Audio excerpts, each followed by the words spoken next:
আসসালামু আলাইকুম, কেমন আছেন সবাই? আশা করি সবাই ভালো আছেন। যে যেখান থেকে এই ভিডিওটি দেখছেন সবাইকে শুভেচ্ছা জানাচ্ছি। আজকের ভিডিওতে জানিয়ে দেব কুয়েতের সর্বশেষ খবর। প্রথমেই জানিয়ে দিচ্ছি পাসপোর্ট সংক্রান্ত আপডেট। কুয়েতস্থ বাংলাদেশ দূতাবাস হতে প্রকাশ করা হয়েছে যে বিতরণের জন্য দূতাবাসে বেশ কিছু পাসপোর্ট প্রস্তুত রয়েছে। যারা বানাতে দিয়েছিলেন যোগাযোগ করতে পারেন। পাসপোর্ট ডেলিভারির সময় হলো অফিস চলাকালীন সময়ে প্রতিদিন সকাল 9টা থেকে বিকেল 3টা 30 পর্যন্ত। মনে করিয়ে দিচ্ছি, 1 মে 2025 রোজ বৃহস্পতিবার কুয়েতস্থ বাংলাদেশ দূতাবাস মে দিবস অর্থাৎ মহান শ্রমিক দিবস উপলক্ষে বন্ধ থাকবে।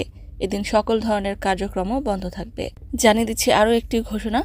পানি ও বিদ্যুৎ মন্ত্রণালয় থেকে প্রকাশ করে বলা হয়েছে যে কুয়েতের দোহা এলাকায় পানি বিতরণ কেন্দ্রের রক্ষণাবেক্ষণের কাজের জন্য আগামী শুক্রবার রাত 8টা থেকে শুরু করে পরবর্তী 12 ঘন্টা কুয়েতের 6টি এলাকায় অস্থায়ীভাবে বিশুদ্ধ পানির সংকট দেখা দিবে। এলাকাগুলো হলো আরদিয়া, সাবাহ আল নাসের, ফেরদাউস, রিহাব, জিলিব আল শুয়েখ, ইসবিলিয়া। অন্যদিকে কুয়েতের একটি আরবি দৈনিকে প্রকাশ করে বলা হয়েছে যে অভিযানে টহলরত পুলিশ একজন ব্যক্তিকে সিভিল আইডি কার্ড চাইলে তার পকেট থেকে একটি মাদকদ্রব্যের প্যাকেট বের হয়ে যায়।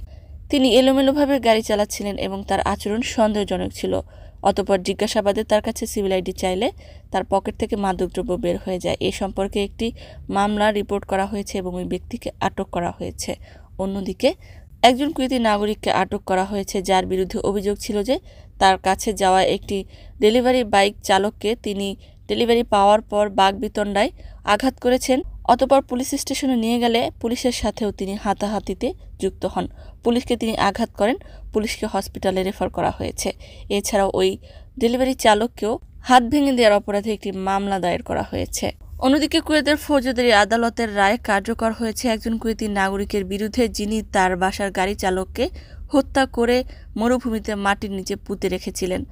ঘটনার বেশ কয়েকদিন পর নিহতের রক্তাক্ত জামা ডাস্টবিনে পাওয়া যায়। অতঃপর একটি অভিযোগ দায়ের করা হলে তদন্তে এই রহস্য উঠে আসে।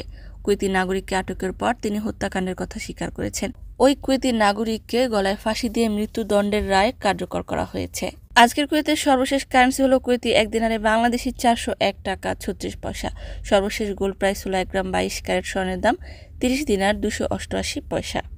কারেন্সি এবং গোল্ড প্রাইস সময়ের তারতম্যে কম বেশি হতে পারে। সম্মানিত ভিউয়ার্স, আজকের মতো এই ছিল আপডেট। পুরো ভিডিওটি দেখার জন্য ধন্যবাদ। এই ধরনের ভিডিও পেতে চাইলে ইউটিউব চ্যানেলটিকে সাবস্ক্রাইব করে দিবেন, ফেসবুক পেজটিকে লাইক এবং ফলো করে দিবেন যারা পূর্বেই করেছেন। সবাইকে ধন্যবাদ। আজকের মতো বিদায়। আল্লাহ হাফেজ।